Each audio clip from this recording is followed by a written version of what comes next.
नाज़रीन, एक और बहुत ज़्यादा पूछा जाने वाला क्वेश्चन ये है कि मेरी मॉम जो हैं वो टॉक्सिक हैं, नार्सिसिस्टिक हैं। वो हमेशा ब्लेम करती हैं, तुम्हारी वज़ह से ऐसा हुआ, तुम्हें हमें इतना कुछ देना पड़ा, तुम हमेशा हमारे पैसे खर्च करवाती हो, तुम्हारे लिए मैंने ये भी कुर्बानी दी, तुम्हें मैंने पैदा किया, तुम्हें मैंने बड़ा किया, तुम मुझे मेरे इतनी अच्छाइयों का ये सिला दोगी? हमेशा अपनी बेटी को ब्लेम करती रहती। ऐसी माँ का हम क्या करें? अस्सलाम वालेकुम नाज़रीन, मैं हूँ अब्दुल मन्नान, क्लिनिकल साइकोलॉजिस्ट। नाज़रीन, आज का हमारा टॉपिक है द कोल्ड मदर सिंड्रोम। नाज़रीन, ऐसे बच्चे जो बचपन में इमोशनल निग्लेक्ट का शिकार हो जाते हैं, इसे हम मदरलेस चाइल्ड भी कहते हैं। कोल्ड मदर सिंड्रोम यानी इमोशनली अनअवेलेबल मदर या इमोशनली एब्सेंट मदर भी इसे कहते हैं। यानी वो बच्चे जिनकी माँ बचपन में उनको अंडरस्टैंड नहीं करती, उनके इमोशंस का ख्याल नहीं रखती। माँ बच्चे के लिए एब्सेंट होती है, वो अपनी किसी उलझन में फंसी होती है, अपने किसी इमोशनल प्रॉब्लम्स का शिकार होती है, अपने किसी जहनी मसाइल की वजह से बच्चे को अवेलेबल नहीं होती। तो इस दौरान में हम कहते हैं कि बच्चा जो है वो इमोशनली निग्लेक्ट हो चुका है। नाज़रीन, बचपन में अटैचमेंट बहुत बहुत ज़्यादा ज़रूरी होती है बच्चे के लिए। अगर बच्चा इमोशनली अटैच होगा अपने बचपन में तो हम कहेंगे कि बच्चा अपने आप को सेफ महसूस करता है। और अगर बच्चा बचपन में ही इमोशनल अटैचमेंट का शिकार नहीं हुआ, बल्कि जब उसे ज़रूरत थी, उसकी माँ उसके लिए मौजूद नहीं थी या अब्यूज़िव थी या नार्सिसिस्टिक थी, तो बच्चे में तरह-तरह के साइकोलॉजिकल इश्यूज़ हो जाएँगे। जैसे ही वो बच्चा बड़ा होगा, सबसे बड़ा मसला उसे होगा रिलेशनशिप इश्यूज़। वो किसी पर ट्रस्ट नहीं कर सकेगा या वो ये नहीं कर सकेगा कि कोई उसके साथ ताल्लुक में आए। नाज़रीन, अगर आप में भी ऐसा बचपन गुज़ारने का इत्तेफ़ाक हो चुका है, आपको भी लगता है कि कभी आपकी मदर आपके लिए इमोशनल डिज़ास्टर का सबब बनी, यानी वो आपको इमोशनली अवेलेबल नहीं थी, तो एक बुक मैं आपको रिकमेंड करता हूँ, वो आपको ज़रूर पढ़नी चाहिए। बुक का नाम है द इमोशनली एब्सेंट मदर। इसमें आपको बहुत से तरीके मिलेंगे कि क्या आप अपना ट्रॉमा ख़त्म कर सकते हैं और अगर ख़त्म कर सकते हैं तो कैसे ख़त्म किया जा सकता है। इसमें हम अभी रोशनी डालेंगे। ये जो इमोशनली एब्सेंट होना है, ये बच्चे में क्या-क्या पैदा कर सकता है, बच्चे को कितना अनहेल्दी अपब्रिंगिंग का शिकार कर सकता है। यानी एक बच्चा जब बड़ा हो रहा होता है, तो उसकी सबसे अहम चीज़ होती है कि उसको जज़्बाती तौर पे मज़बूत किया जाए।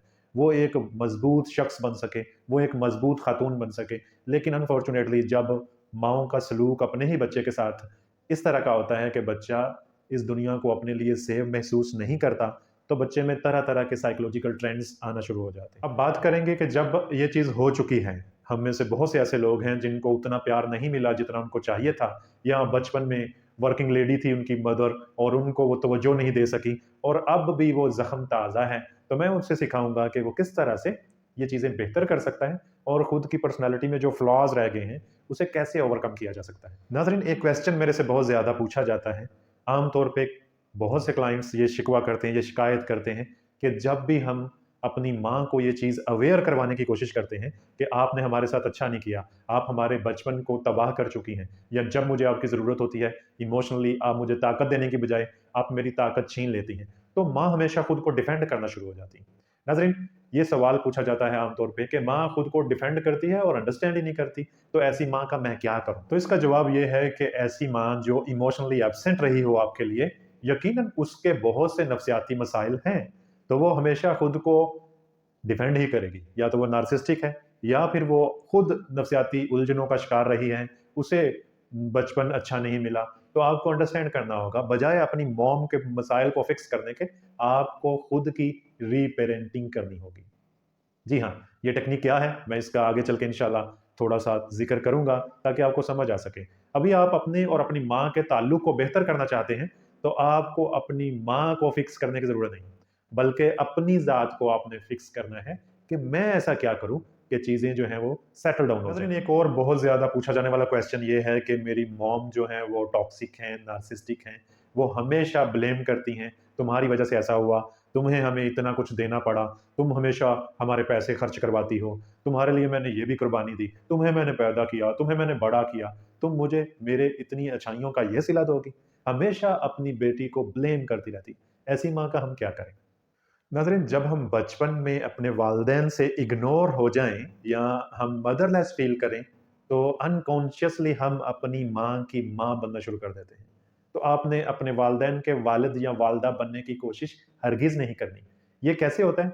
लाशऊरी तौर पे हमें लगता है कि माँ को ऐसे करना चाहिए था, माँ ने ये क्यों किया? एक शिकवा-शिकायत जन्म लेता रहता है, जो हमारी मेंटल हेल्थ के लिए बिल्कुल ख़राब है। अब सवाल यह पैदा होता है कि ऐसे में बंदा करे क्या? अपनी माँ की माँ ना बने तो फिर क्या करे? माँ को एज़ इट इज़ आपने एक्सेप्ट करना है। मैं अक्सर कहता हूँ, आपकी माँ अगर 100 गलतियाँ करती है, तो आप उसके रिएक्शन में 1000 गलतियाँ कर दोगे। आपको ऐसा नहीं करना चाहिए। आपको अपनी माँ को अंडरस्टैंड करना है कि वो कहाँ पे गलत है, कहाँ पे उसके अपने ट्रॉमास जो हैं, वो आपके ऊपर निकलते हैं। आपको अपने साथ काम करना है। अपने साथ काम करने के लिए एक टेक्नीक होती है, रीमदर योरसेल्फ। आप चाहते हैं कि मेरी माँ को चाहिए था वो ऐसे करती, अभी मेरी माँ को चाहिए वो ऐसे-ऐसे करे, ऐसे ना करे।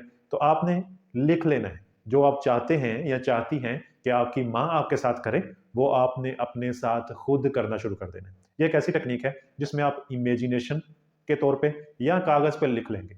जो चाहते हैं आपकी माँ आपके साथ पेश आए, आपके साथ करे, आपको कहे, वो आपने खुद को खुद विस्पर करके कहना शुरू कर देना है। नाज़रीन, इस ज़मन में एक और टेक्नीक है गुड मदर मैसेजेस। ये भी इसी की तरह एक टेक्नीक है कि आप वो चीज़ें लिखना शुरू कर दें जो आप चाहते हैं कि आपकी माँ आपसे कहती या कहे। नाज़रीन, रीमदर योरसेल्फ, इसमें इंसान को अपने आप को खुद ही शाबाशी देनी है, खुद ही अपने आप को थपकी देनी है और खुद ही अपने आप को पुश करना है। इस तरह से वो जो टॉक्सिसिटी है कि मेरी माँ ऐसा क्यों नहीं करती, मेरी माँ हमें अंडरस्टैंड क्यों नहीं करती, उसका अज़ाला मुमकिन है। तीसरी टेक्निक होगी बिल्ड अप योर सपोर्ट। आपको देखना होगा कि फैमिली फ्रेंड्स में आपकी बात को कौन अंडरस्टैंड करता है, कौन आपको इमोशनली सपोर्ट करता है, वो सपोर्ट आपने हासिल करनी है। एट द एंड मैं कहूँगा कि आपको किसी प्रोफेशनल से ज़रूर राब्ता करना चाहिए अगर आप भी कोल्ड मदर सिंड्रोम का शिकार हो चुके हैं। नाज़रीन, एक और तरह के केसेस हमारे पास आते हैं, सवालात पूछे जाते हैं। हमारी सोसाइटी में रिवाज है कि अगर अपनी औलाद नहीं है तो अपने बहन भाई से कोई बच्चा ले लेते हैं, ले पालक, यानी लेके पालते हैं उसे।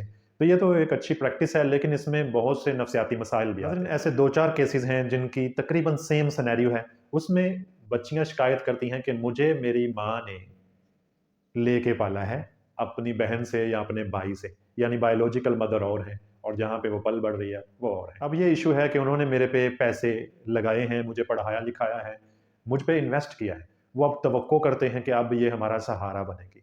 लेकिन मैंने अपनी ज़िंदगी में आगे भी बढ़ना है, मैंने शादी भी करनी है, तो मेरे वालिदैन अंडरस्टैंड नहीं करते। मेरी माँ मुझे ब्लेम करती रहती है, बार-बार मुझे कोसती रहती है। अगर मैं अपने हकीकी बहन-भाइयों के साथ राब्ता करूँ या उनके साथ खुशी को एन्जॉय करूँ, तो मेरी इस माँ का चेहरा उतरा हुआ फ़ील होता है मुझे।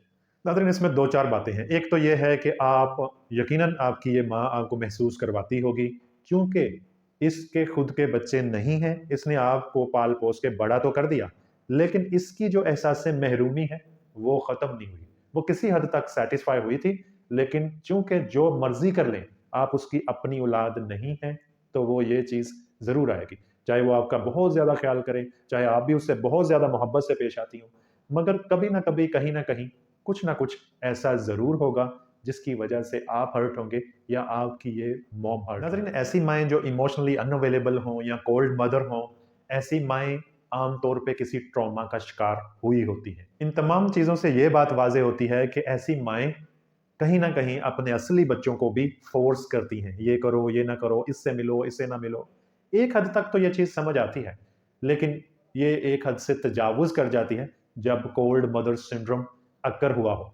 तजावुज़ कैसे करती है? मसलन बेजा तनकीद करना शुरू कर दें और ऐसा लगना कि जैसे अपने दुश्मनों को अपनी ही बेटी में देखा जा रहा हो। ऐसे में आपको हमेशा हेल्दी बाउंड्रीज़ सेट करनी होगी कि मैं किसको कितनी इजाज़त दूँ कि वो मुझे मैनिपुलेट करे। मैं ये तो नहीं कहूँगा कि अपनी माँ के खिलाफ चले जाएँ आप, लेकिन आपको अंदर खाते इस चीज़ को अंडरस्टैंड करना होगा कि इन चीज़ों का मैं ज़्यादा असर नहीं लूँगी या नहीं लूँगा। नाज़रीन, जो लोग कोल्ड मदर सिंड्रोम का शिकार होते हैं, उनके साथ एक और इश्यू भी होता है। ऐसे बच्चे जो बचपन में इमोशनली नेग्लेक्ट हो चुके होते हैं, ये बच्चे जब अपनी उम्र से बड़े लोगों के साथ मिलते हैं और अगर वो इनके साथ थोड़ा-सा शफ़क़त से पेश आएँ, तो ये उनके साथ इमोशनली अटैच हो जाते हैं।